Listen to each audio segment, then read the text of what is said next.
Olá pessoal, retomamos aqui nossas aulas de processo do trabalho. Hoje vamos tratar de partes e procuradores na nossa 10ª aula, ok? Então o que seriam partes nesse processo do trabalho, né? Então em sentido processual seria quem ajuiza a ação e aquele que realmente acaba tendo então a demanda ajuizada contra si, ou seja, duas partes no processo, dois polos, o polo ativo, polo passivo, que juntos aí compõem as partes do processo, tá? Essa pretensão resistida aí que acaba sendo suportada pela parte reclamada e, no entanto, a parte reclamante ingressando aí com esse pleito em juízo, o que caracterizaria as partes do processo do trabalho. As partes na Justiça do Trabalho são denominadas de reclamante e reclamado. Essa denominação advém justamente da época em que era ainda tratado, a Justiça do Trabalho ela era administrativa. Então ainda remanesceu essa denominação e acho também importante que nós saibamos também distinguir isso, porque na Justiça do Trabalho, com ramo especializado, nós temos que realmente denominar as partes da forma adequada, né? Porque, diferentemente, não podemos chamar de reclamante e reclamado alguém que tenha sua pretensão deduzida, por exemplo, na Justiça Comum, tá? Então, nós temos que ter isso em mente, ainda que não seja nada que possa impactar aí na nossa pretensão ao final do processo, é sempre de bom tom a gente saber realmente distinguir a denominação de forma adequada dentro do processo, tá? Dentro das áreas do direito. O que seria então a capacidade processual, que é um pressuposto inclusive, né, para que estas partes estejam no processo? O pressuposto é que elas tenham legitimidade, né? Eu tenho que ter legitimidade para deduzir em juízo minha pretensão. E de onde viria esta legitimidade, se não de um direito que for aferido durante o contrato de trabalho? Então, a minha legitimidade, ela se dá em razão daquela sonegação de direitos no curso do pacto laboral. Então, por conta disso, eu terei, dentro desta justiça especializada, a capacidade processual de deduzir a minha demanda, tá? Então, isto seria aí, no plano processual, a legitimatio ad causam, tá? Então, é aquilo que se afirma em face de quem se afirma, tá? Então, temos que ter isso muito bem definido, até sob pena aí de arguição em sede de preliminar de ilegitimidade de parte, tá? Então, muito cuidado sempre, que esta seria aí a capacidade processual, inclusive, que se concebe dentro da Justiça do Trabalho como pressuposto para que possamos, então, aí ajuizar demandas trabalhistas, tá? Nós temos aqui a capacidade de direito ou de ser parte também, que é uma distinção aí dentro da doutrina, porque existem 3 distinções dentro da doutrina que é de suma importância que os senhores saibam, tá? Então, o que seria essa capacidade de direito e capacidade de ser parte? Uma pessoa que nasça com vida, ela já se torna um ser de direitos e obrigações, que no decorrer da vida aí vão se tornando cada vez mais complexas e, como é o caso aqui, no nosso direito do trabalho, aí nós vamos ter que ter esta capacidade para que então, imbuídos aí de direitos decorrentes do nosso contrato de trabalho que eventualmente foram violados, possamos postular em juízo, tá? E daí, neste caso, nós já ingressamos na capacidade de fato ou ad processo. Todos que possam estar em juízo sem representação ou assistência. O que eu quero dizer com isso? Todos aqueles que sejam maiores de 18 anos, porque do contrário eu vou ter aí um relativamente incapaz ou então um incapaz que não poderá deduzir tua pretensão sem que seja assistido ou representado. Quem que são então estas pessoas que possuem essa capacidade de fato ou ad processo? Seriam os maiores de 18 anos, tá? Porque o menor de 18 anos, conforme eu havia dito, não tem capacidade processual, apesar de ter capacidade de direitos e obrigações, ou seja, ele vai precisar ser assistido.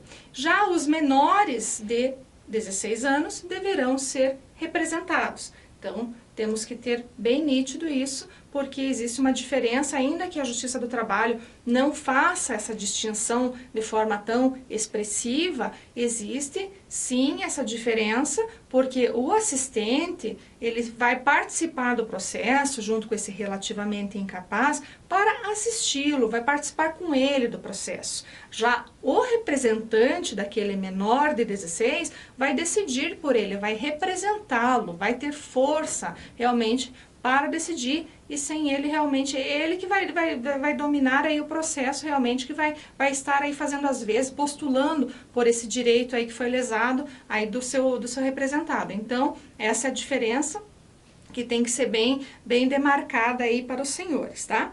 Os menores emancipados também podem promover aí suas pretensões em juízo, tá?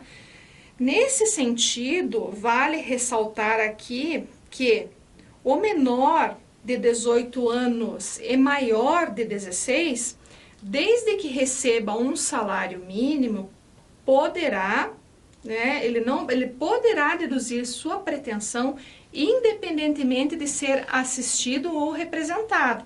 Por quê? Porque o salário mínimo que ele recebe já daria aí ensanchas de que ele tem aí a possibilidade, então, de deduzir essa pretensão, que ele teria aí o discernimento necessário, muito embora saibamos que um salário mínimo não se presta à satisfação dos anseios básicos, mas, enfim, a nossa legislação assim prevê que há a possibilidade, então, de que este jovem, este relativamente incapaz, então, por conta do recebimento deste salário mínimo, possa, então, fazer frente aí a sua pretensão em juízo sem assistência ou sem aí a representação de ninguém, tá? Então, fica aí para vocês o artigo 5º, inciso 5 do Código Civil Brasileiro, para que vocês analisem aí de forma mais tranquila, tá? E façam realmente as marcações de vocês, porque são exceções e podem realmente vir aí numa prova, né? E de repente talvez aí vocês sejam surpreendidos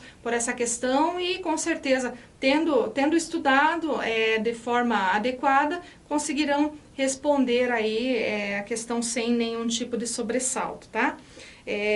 Nesse sentido, também nós havíamos falado que existem essas 3 distinções dentro da justiça, da doutrina, né? Então, nós temos ainda a capacidade postulatória, ou o jus postulandi também, tá? Nesse caso, é a capacidade daquele de postular em causa própria ou defendendo terceiros, ou seja, é a capacidade do advogado, que o advogado regularmente inscrito nos quadros da ordem pode se utilizar para demandar em juízo, ou seja, é o tão chamado aí jus postulandi, tá? Então, neste caso, especificamente, a doutrina separa, né, dizendo aí que a capacidade postulatória aí teria, então, aquele profissional regularmente inscrito nos quadros da sua, no caso da OAB, né, que é do advogado, e também os membros do MP, que teriam essa capacidade postulatória. Vejam que quando a gente trata do juizado especial cível, a gente não pode dizer que existe uma dispensa da capacidade postulatória, tá, pessoal? Porque lá a gente sabe que existem demandas até 20 salários mínimos, nas quais não é necessária a presença do advogado, ou seja, as partes podem se dirigir até lá e deduzir sua pretensão sem advogado. Só que não há que se confundir aí com dispensa, é simplesmente a forma de facilitar aí o acesso à justiça para essas pessoas que têm pretensões aí que não são tão complexas e podem se dirigir para postularem sozinhas, tá? Mas não é uma dispensa, é uma desnecessidade mesmo, elas podem se dirigir, não é já o que acontece. Na Justiça do Trabalho, aqui, na verdade, nós temos uma distinção.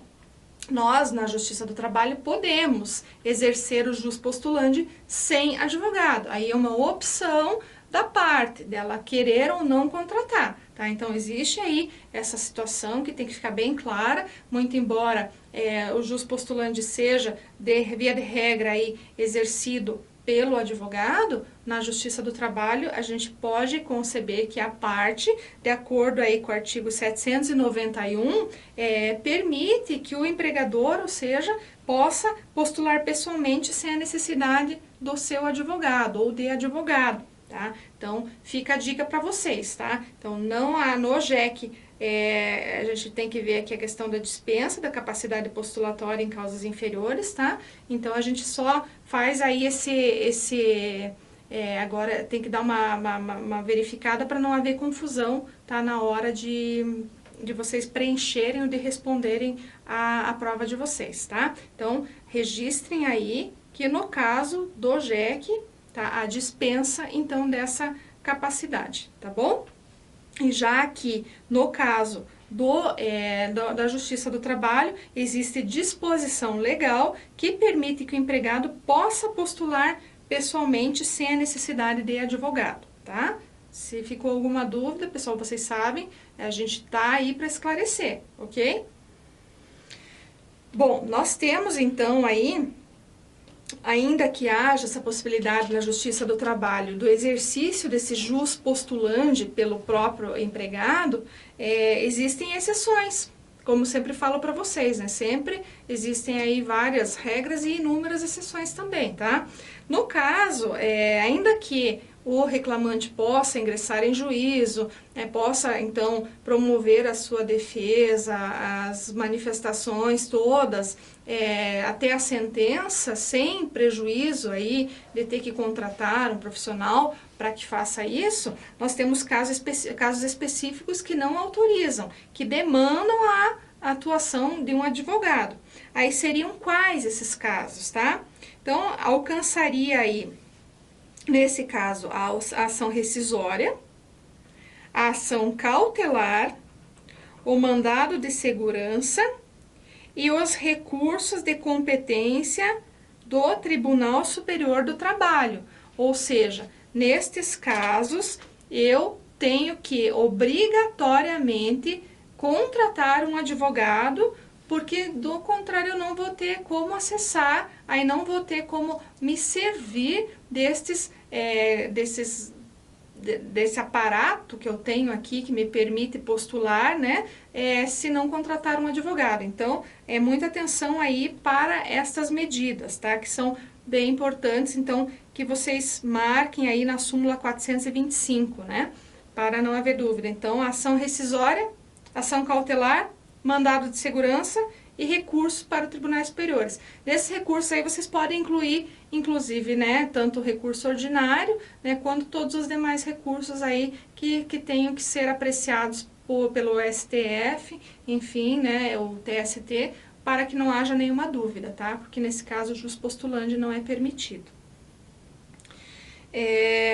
Vale tratar com vocês aqui também da questão da representação por advogado, né? Sobre o mandato tácito. Via de regra, nós conhecemos o mandato, a procuração, que é outorgada ao causídico, né? Ele acosta nos autos e, enfim, a sua representação está regularizada, tá? No entanto, não podemos desprezar que na Justiça do Trabalho nós temos também o mandato tácito, tá? Que está ali prelecionado no artigo 791, parágrafo 3º da CLT, tá? Então, neste caso, não haverá um mandato expresso nos autos, né? Mas o simples fato daquele advogado figurar naqueles autos, tendo atuado numa audiência, por exemplo, o seu nome estar constando na ata de audiência, já lhe confere este direito ou esta outorga deste mandato tácito, tá? Então é importante que a gente conheça e saiba que existe o denominado apud acta, tá? Então é o denominado mandato tácito, que é bem importante aí que nós temos que conhecer, tá? Então, além deste mandato e desta importância no conhecimento dessa possibilidade, temos que também verificar aí a súmula 383 do TST, que trata aí dessa possibilidade, né, desse mandato, e da procuração, da representação e possibilidade ou não de regularização, tá? Então a gente tem que cuidar, porque apesar da gente poder atuar em primeiro grau, por exemplo, sem advogado, e depois, de repente, querer contratar um advogado só no segundo grau, que esse advogado vai ter que ser constituído previamente, tá? Então, o que eu tenho de importante para tratar com vocês referente a essa súmula? Se, por exemplo, eu constituir um advogado por mandato tácito, eu poderei, no segundo grau, me utilizar, né, desse mandato tácito, porque a súmula me autoriza a assim proceder. Tá? Eu não preciso necessariamente aí promover juntada de instrumentos, porque a súmula fala aqui que, salvo o mandato tácito, né, eu posso aí me servir então desta situação de promover a interposição de um recurso sem necessidade aí de procuração juntada nos autos. Agora, o contrário já não ocorre. Por exemplo, se eu preferir atuar no processo sozinho até a sentença e da sentença pretendo recorrer, eu vou ter que contratar um advogado.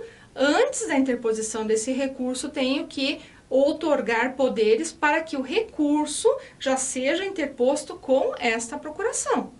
Tá? Então, isso é bem importante. Nós temos que ter em mente essa necessidade para que não haja nenhum deslize na hora aí de responder as nossas provas, tá? Então, em caráter excepcional mesmo, somente aí num caso de eventual risco de prescrição, decadência, enfim, né, a gente poderia aí dar um desconto e poderia eventualmente manifestar isso nos autos do recurso posteriormente para que seja autorizada essa juntada, tá? Mas do contrário, nós temos que nos atentar para essa necessidade de contratar esse advogado e já, ato contínuo, outorgar-lhe procuração para que, concomitantemente à interposição do recurso, ele já possa acostar nos autos do processo, sob pena, inclusive, aí da gente não ter o ato considerado eficaz. Então, é bem importante, tá? Então, neste caso excepcional aí do artigo 104 do CPC, que é um caso eventual de risco de decadência ou prescrição, enfim, alguma situação do gênero, até poderia haver aí essa juntada a posteriori, momento em que admite-se, então, que o advogado exiba essa procuração em 5 dias após a interposição do recurso, tá? Então, também podendo ser prorrogável por igual período mediante despacho do juiz. Mas aí teria que restar caracterizado que foi uma dessas situações. Do contrário, não, tá? Então, fica aí para vocês essa dica dessa súmula que é bem importante para que a gente consiga aí construir esse conhecimento, tá? Imprescindível para nós, tá bom?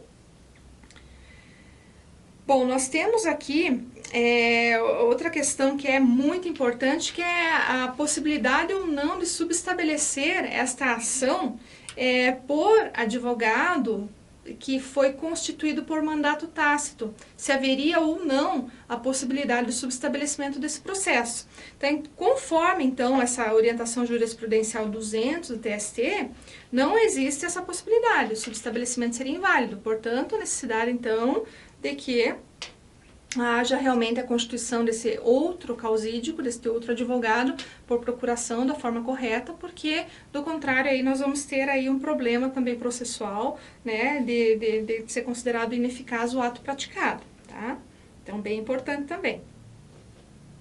Eu já havia falado para vocês que no processo do trabalho, a nossa legislação, infelizmente, ela adota o gênero representação para albergar aí tanto a representação estrito sensu quanto a assistência, tá? Só que, como eu já disse, são modalidades diferentes, tá? De representação, né? Digamos assim. Então, nós temos que cuidar bastante com isso, porque a assistência, como eu digo, né, já disse e repito, ela se dá entre os 16 e os 18. Já a representação é anteriormente a esse advento dos 16 anos, ou seja, antes dos 16 eu sou representado, depois eu sou assistido até os 18, tá bom? Então, isso é importante. Então, na legislação trabalhista, a gente não tem essa diferenciação, tá? Mas é importante a gente saber que existe essa diferença, tá? Então, a representação, ela é o ato ou a ação, mas também a qualidade atribuída para o fim de agir no lugar de alguém. Ou seja, o poder que essa pessoa tem, que esse representante tem, ele acaba se tornando muito maior do que aquele que o assistente, por exemplo, tem. Né? Porque o assistente, ele vai agir em conjunto com o assistido, diferentemente do representado, né? O representado simplesmente vai ficar numa posição de inércia, enquanto quem vai realmente agir no processo, né, é o seu representante. Então, aqui os incapazes, frisando novamente, serão representados e os relativamente capazes serão assistidos, tá? Na Justiça do Trabalho, tanto empregado quanto empregador poderão ser representados nos termos do artigo 843 da CLT. Então, por exemplo, se eu sou reclamada e não tenho condições como sócia da empresa de comparecer ao ato processual, eu posso designar alguém, um representante legal, para que este alguém compareça ao ato e me represente, tá? E da mesma forma, né, também o empregado também poderá se servir aí desse expediente, tá? Então, assim, o que nos diz o artigo 843 da CLT? Na audiência de julgamento, deverão estar presentes o reclamante e o reclamado, independentemente do comparecimento de seus representantes, salvo nos casos de reclamatórias plurimas ou ações de cumprimento, quando os empregados poderão fazer-se representar pelo sindicato da sua categoria, tá? Então, atenção aqui para esse artigo, que ele já vai dando aí as possibilidades para a gente de como que pode se dar essa representação, tá? Neste caso, é facultado ao empregador fazer-se, parágrafo 1º, né, fazer-se substituir pelo gerente ou qualquer outro preposto que tenha conhecimento do fato e cujas declarações obrigarão o proponente. Ou seja, eu posso, então, ter aí aquilo que eu vos disse anteriormente, que é o empregador sendo substituído por alguém para que este alguém o represente. No entanto, ele vai ter que ter conhecimento de fato, tá? Então, é uma premissa básica. Se alguém for me representar nesta audiência, ele vai ter que ter conhecimento dos fatos. Isso sob pena, inclusive, de confissão ficta ou mesmo real, tá? Que eu vou abordar com vocês na sequência. No parágrafo 2º, por outro lado, fala: se por doença ou qualquer outro motivo poderoso, devidamente comprovado, não for possível ao empregado comparecer pessoalmente, poderá fazer-se representar por outro empregado, que pertença à mesma profissão ou pelo seu sindicato. Ou seja, é aquela situação que eu já havia falado com vocês aqui, que na Justiça do Trabalho, tanto o empregado quanto o empregador poderão se fazer aí representar dentro dessas possibilidades elencadas pelo artigo 843, tá? Marquem aí o artigo para que vocês possam fazer os apontamentos oportunos aí, tá? Só que nesse caso, do reclamante, deve-se entender que o motivo tem que ser poderoso, ou seja, não é uma situação qualquer, né? Então, claro, vai ficar muito aí a ser analisado pelo magistrado, né, a situação, mas enfim, pode haver aí a situação, né, e no caso especificamente a gente vai tratar até da questão se houver impossibilidade, por exemplo, de locomoção, esse reclamante poderá aí ser representado, tá, nós já vamos tratar desse assunto também, tá. Um outro ponto, e esse é um dos pontos mais importantes desse artigo, ao meu ver, porque ele decorreu aí da alteração oriunda da reforma trabalhista, é o parágrafo 3º. Ele fala aqui que o preposto a que se refere o parágrafo 1º deste artigo não precisa ser empregado da parte reclamada. Então, isso aqui está gerando uma polêmica imensa, porque em que pese ele não precisar, ou seja, dispensou a obrigatoriedade de que o preposto seja empregado, ele está ocasionando um sem número de problemas e dúvidas tanto na prática forense, quanto especialmente também para aqueles que se submeterão aí a certames.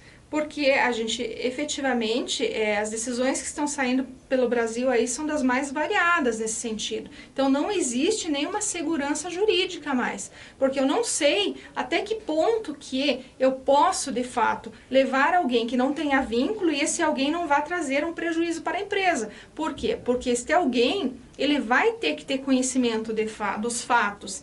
E, sendo qualquer pessoa, muito provavelmente, no momento do seu depoimento, ele não vai conseguir realmente trazer para aquele magistrado tudo o que aconteceu dentro daquele processo, dentro daquela situação, dentro daquela relação de trabalho, ou daquela relação de emprego, melhor dizendo. Então, existe um risco muito grande de se adotar, em que pese haver expressamente esta possibilidade definida em lei, existe aí o grande risco da gente poder aí ter um grande problema dentro do processo, porque infelizmente os juízes podem e até estão entendendo aí que se a parte não tiver conhecimento dos fatos, há confissão ficta ou confissão real, tá?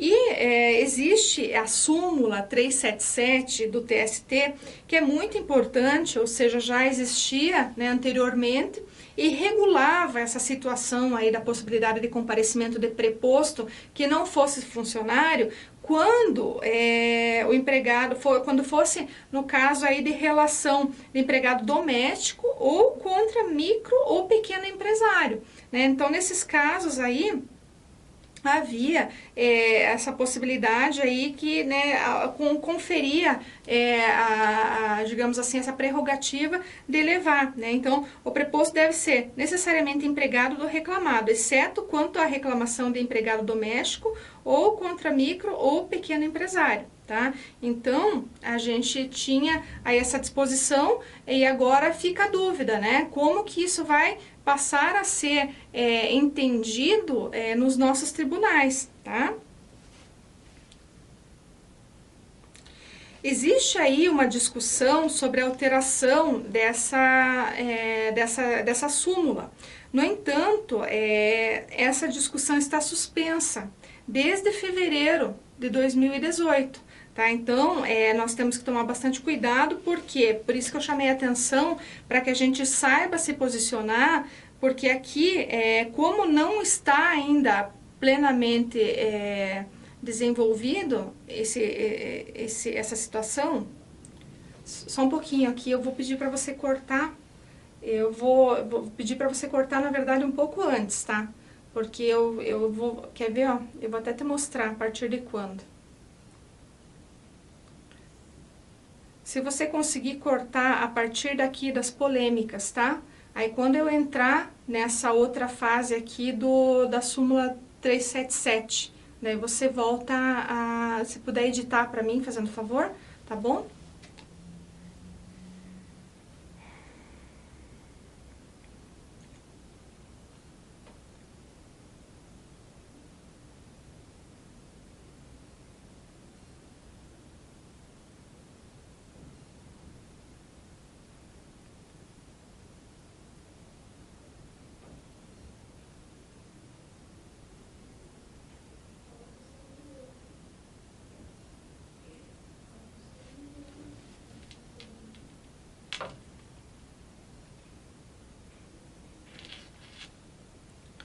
Bom, nós temos aqui, então, inúmeras polêmicas quanto a este artigo, e especificamente quanto a este parágrafo. Por quê?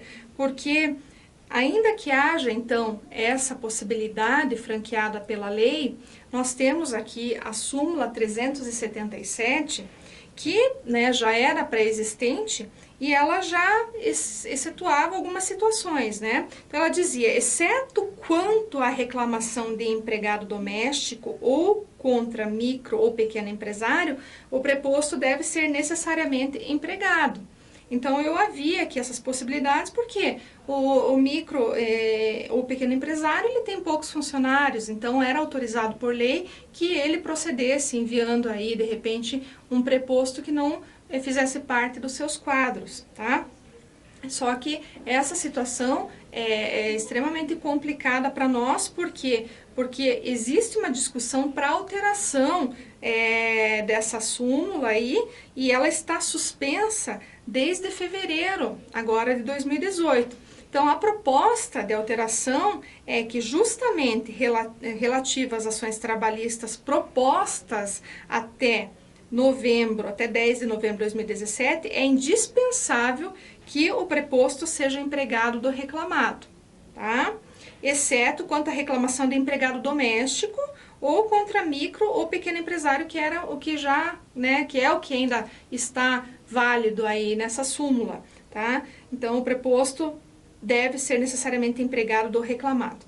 E já ali no inciso segundo, ele fala assim: nas ações ajuizadas a partir da vigência da lei, né, a partir de 11 de novembro, o preposto não precisa ser empregado. Tá? Então, assim, infelizmente a gente está vivendo meio que num limbo aí no jurídico, porque existe a possibilidade legal de que a gente possa se servir de um preposto contratado ou alguém que não faça parte, né, da empresa. Por outro lado, existe aí insegurança porque a súmula que ainda está vigente, essa 377, ela diz que somente nestes casos específicos de empregado doméstico ou contra micro ou pequeno empresário seria dispensado, tá? E também porque existe a possibilidade agora com essa alteração de que realmente seja concebido que somente a partir do advento da lei é que aquelas ações ajuizadas, então, a partir dessa reforma, poderão ter prepostos que não sejam funcionários da empresa, enquanto que as ações que foram ajuizadas antes do advento da lei deverão trazer aí como prepostos pelas reclamadas funcionários. Então, a gente está vivendo uma situação bem complicada, que eu creio que, claro, na hora de marcar a prova de vocês, de estarem sendo submetidos aí a esse questionamento, deverão efetivamente marcar o que é válido hoje no ordenamento jurídico, né? Se a lei fala e autoriza no parágrafo 3º, que o preposto não precisa ser contratado, que ele tem que ter conhecimento dos fatos, então a gente vai marcar realmente isso. Agora, se eventualmente vier um questionamento em relação a essa súmula, a gente também tem que ficar atento para o que diz a súmula, né? Então, tomar bastante cuidado, porque está tudo muito incerto ainda em relação a esse aspecto de como vai funcionar a questão dos prepostos na Justiça do Trabalho, tá? Insegurança jurídica tamanha também para quem opera o direito diariamente, né? Porque também não sabemos qual vai ser o entendimento diante destas situações, tá? Então, penso eu aí que, claro, por certo, deveria ser aplicado aí o princípio tempus regit actum, mas isso também é bastante relativo. O que realmente seria regido, né? O tempo do ingresso dessa demanda, se a demanda foi ajuizada antes do advento da lei, e, portanto, a aplicação se daria de acordo com a lei anterior, né? Ou do ato dessa ocorrência, dessa audiência, por exemplo, o ato ocorreu agora diante da nova lei, que prevê a possibilidade de que o preposto seja um preposto contratado, que tenha conhecimento dos fatos, né? Então, tudo isso ainda está muito complicado. No entanto, penso que temos que seguir aquilo que está determinado na legislação, que o preposto pode ser, a partir do advento da lei de 11 de novembro de 2017, ser um preposto que não tenha efetivamente aí, essa necessidade de vínculo com a empresa, tá? Então, a questão também é bastante complicada, porque nós temos que nos ater para a necessidade de que este preposto tenha conhecimento, né, destes fatos, tá? Então, nos atentando ali para a própria lei, porque ela fala no parágrafo 1º, da possibilidade que seja substituído ou representado, melhor falando, né, por um preposto, desde que tenha conhecimento do fato, e nesse caso aí, podendo ser então uma pessoa que não tenha aí vínculo empregatício com a reclamada, tá? Então, essa acho que é a questão, uma das questões mais importantes nesse ponto, porque para evitar que haja aí a confissão ficta ou a confissão real. A confissão ficta pautada aí nos fatos que sejam desconhecidos e a confissão real nos fatos que sejam reconhecidos por esse preposto, até porque talvez não tenha aí o acesso às informações que deveria ter e também nem poderia por não fazer parte da empresa, tá? Ainda sobre essa questão de representação, nos dissídios individuais, os empregados e empregadores poderão também fazer-se representar por intermédio do sindicato, advogado, solicitador ou provisionado, inscrito na Ordem dos Advogados do Brasil. Então, ainda temos o artigo 791, que nos dá essa possibilidade de representação. A representação do menor de 18 vai ser feita, então, por representantes legais, e na falta destes, pela Procuradoria da Justiça do Trabalho, pelo sindicato, pelo Ministério Público Estadual ou curador nomeado em juízo. Então, dentro destas possibilidades de representação desse menor de 18, estão aí esculpidas no artigo 793 aí o rol destas pessoas que poderiam, então, exercer esta representação, tá? Neste campo aqui a gente já tratou inclusive da inexistência de distinção entre representação e assistência do artigo 793, mas nunca é demais falar que o maior de 16 e menor de 18 então será assistido, né, justamente pela sua incapacidade relativa, e o menor de 16 será então representado, tá? Onde aquele que o representará realmente vai ter aí as possibilidades de exercer aí todos os direitos aí deste representado e pleitear tudo aquilo que ele fizer jus aí por receber aí ao final dessa demanda, tá? Ainda quanto a essa assistência ou essa representação, elas se darão pelos representantes legais ou então, na falta desses, pela Procuradoria, pelo Ministério Público Estadual ou curador nomeado pelo juízo, tá? Então, vamos ficar aí com esta questão aí bem gravada, né? Então, para que não haja dúvida, tá? Vamos frisar para que vocês possam aí, então, não ter dúvida na hora de fazer aí, de responder as provas de vocês, tá? Quanto ao fato do menor de 18 anos, a intervenção do Ministério Público do Trabalho deverá ocorrer quando os interesses do menor colidirem com o do seu representante, única e tão somente.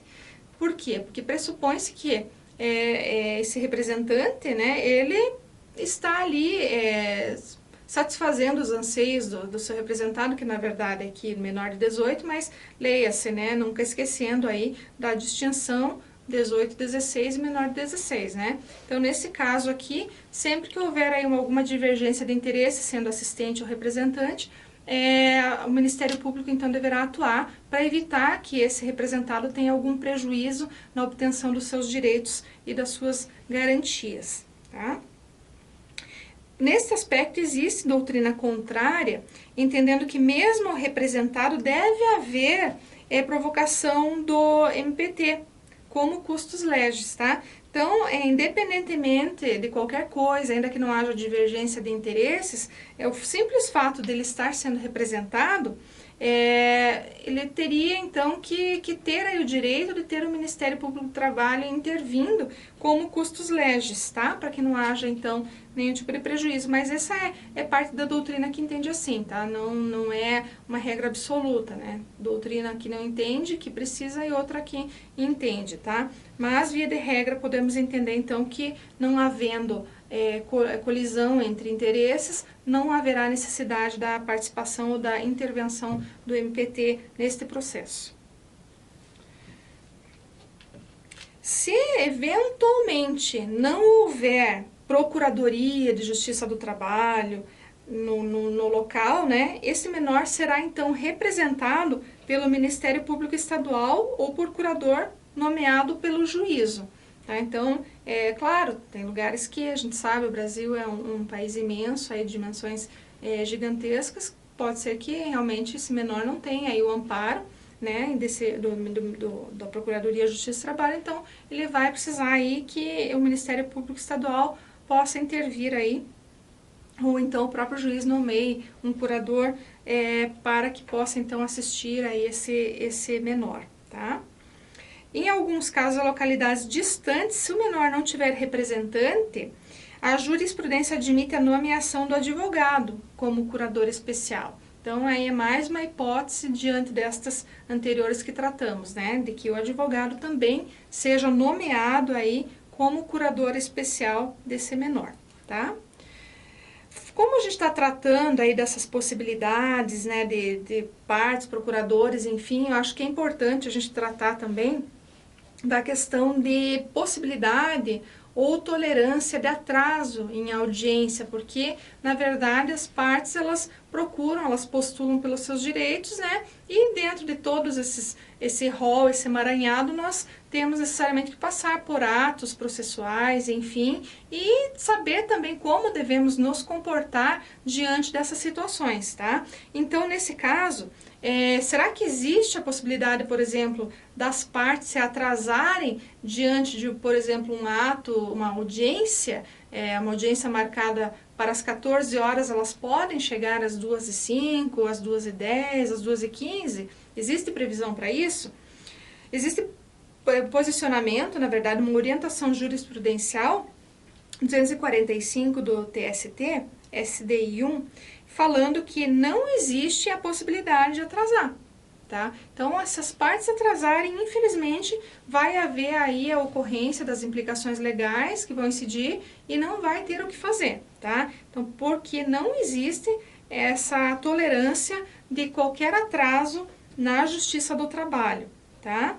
Então, as implicações legais decorrentes desse atraso constam aí no artigo 844 da CLT, que preconiza o seguinte: o não comparecimento do reclamante à audiência importa em arquivamento, já ao contrário, o não comparecimento da reclamada ou do reclamado importa em revelia, tá? Então, aí que a gente vai ter que saber como só que vão se dar estas aplicações aí na prática, tá?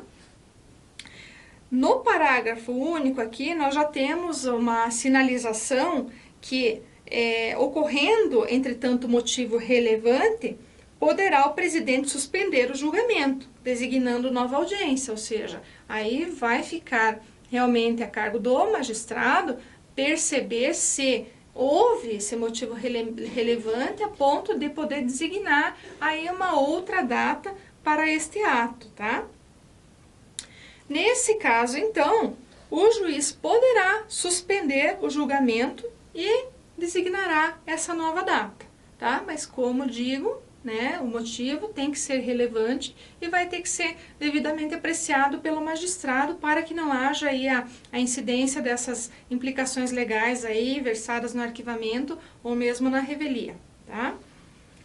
No parágrafo 2º, a gente já tem o seguinte, que na hipótese de ausência do reclamante, esse será condenado ao pagamento das custas calculadas na forma do artigo 789, ainda que beneficiário da justiça gratuita, tá?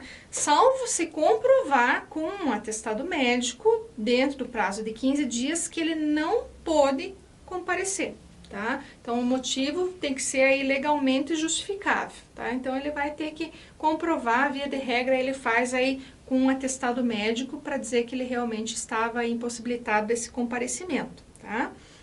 Esse pagamento de custas condiciona o ingresso com nova demanda, tá? Então, se ele não pagar essas custas, ele não consegue mais ingressar com um novo pleito perante a Justiça do Trabalho. Então, ela está intrinsecamente relacionada à possibilidade do ajuizamento ou da distribuição de uma nova reclamatória trabalhista, tá?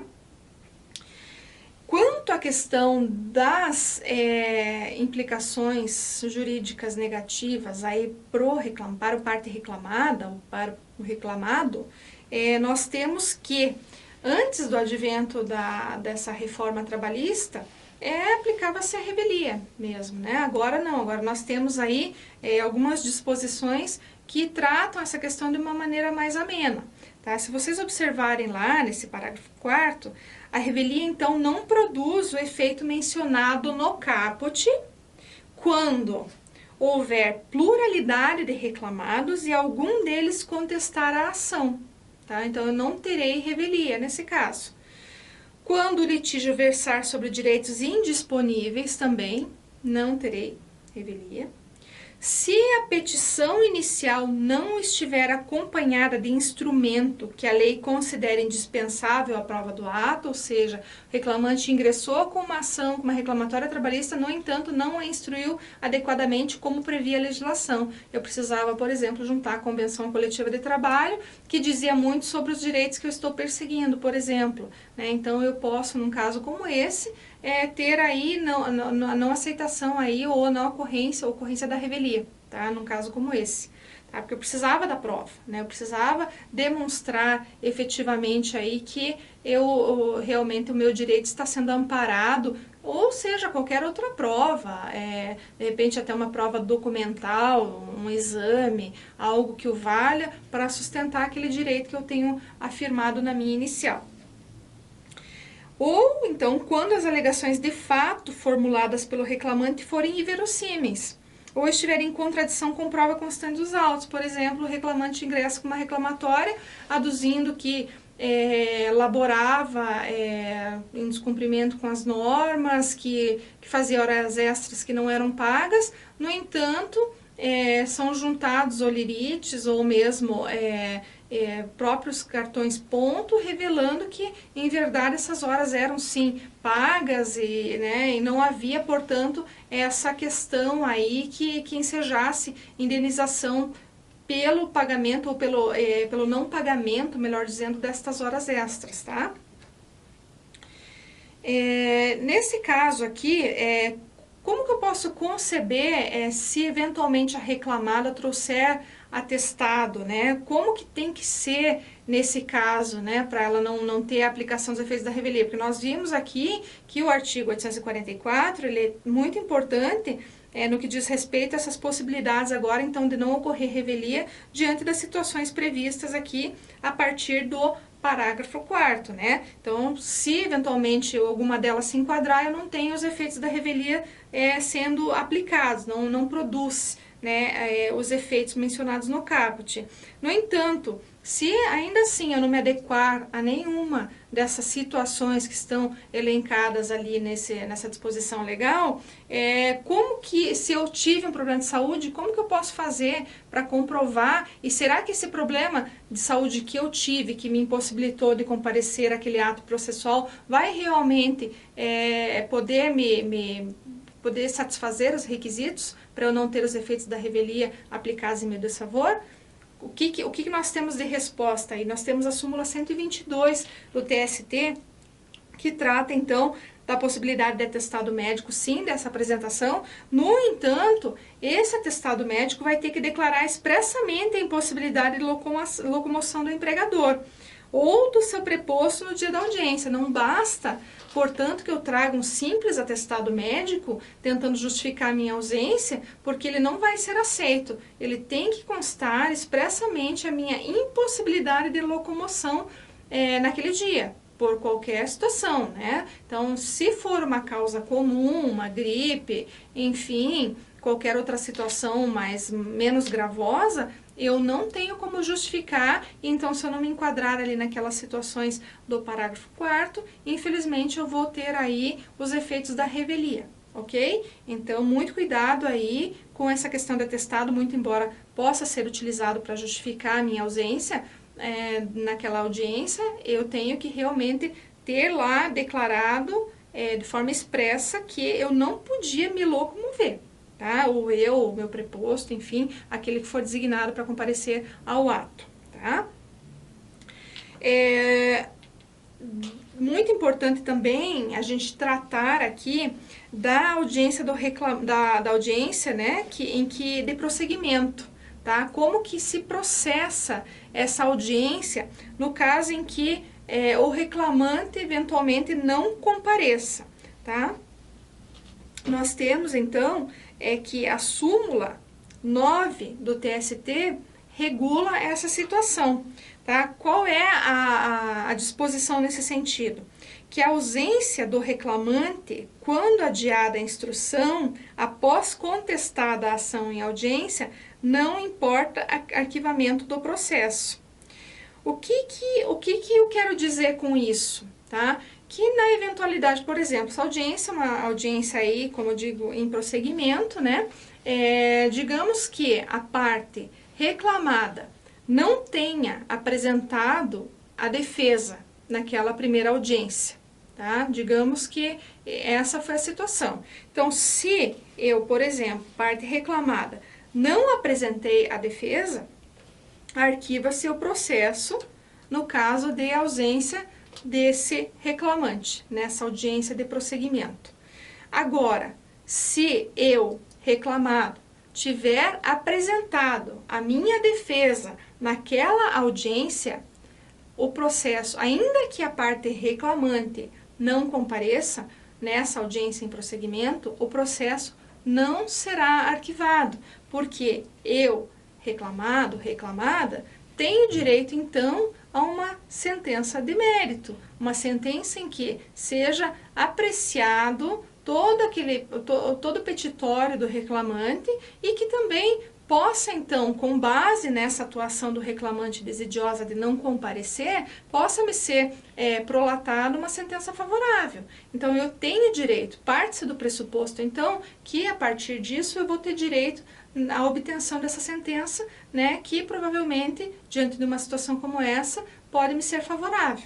Tá? Então, por isso aí que quando existe a apresentação dessa defesa, eu tenho então o direito de ter a prolação dessa sentença e não de ter o processo sendo arquivado, ok? Então, muita atenção aí a essa súmula 9 do TST, que também é bem importante para nós, porque diz aí essas possibilidades, fala sobre essas possibilidades de arquivamento diante de situações como essa, que são bem comuns aí no nosso judiciário trabalhista. Tá? Nós falamos aí da impossibilidade das partes de se atrasarem à audiência para chegar nesse ato, mas não falamos ainda da possibilidade do juiz, né? O juiz pode atrasar, né, ou não, ou se aplica a mesma situação, né? Não compareceu ao ato, eu posso, qual é a minha atitude, o que acontece com ele, né? Então, no caso do juiz, ele pode ali, conforme o artigo 815, existe um permissivo, então, para que eu, transcorridos ali 15 minutos após a hora marcada, eu posso me retirar, tá? Então, ou seja, subentende-se a partir dessa leitura que o juiz, então, tem o direito de se atrasar 15 minutos para o ato processual, enquanto eu, reclamado, reclamante, não posso me atrasar. Então, isso também tem que ficar bem claro para os senhores, que existe essa tolerância para o magistrado, no entanto, as partes não podem, de qualquer maneira, aí, chegar atrasados para o ato, sob pena aí da aplicação daquelas situações ali dispostas no artigo 844 da CLT. Tá? No entanto, aí passados, ou seja, transcorridos esses 15 minutos, eu posso, né, como parte, me retirar aí do local, porque realmente, né, não tenho mais obrigação, conforme a lei, de ali permanecer. No entanto, essa situação deve constar no livro de registro das audiências, sob pena de eu depois poder ser responsabilizado aí, de repente até ter uma incidência aí da legislação contra mim, né? Então, todo cuidado nessa hora, porque temos que fazer os registros na eventualidade de uma situação como essa vir a acontecer, ok, pessoal? Bom, era o que tínhamos para tratar hoje, então, sobre partes e procuradores, né? Precisando, eu estou à disposição, os meus contatos ficam aí na tela, tá bom? E para vocês, então, bons estudos e fiquem conosco aí para as próximas aulas, ok? Um abraço para vocês, pessoal!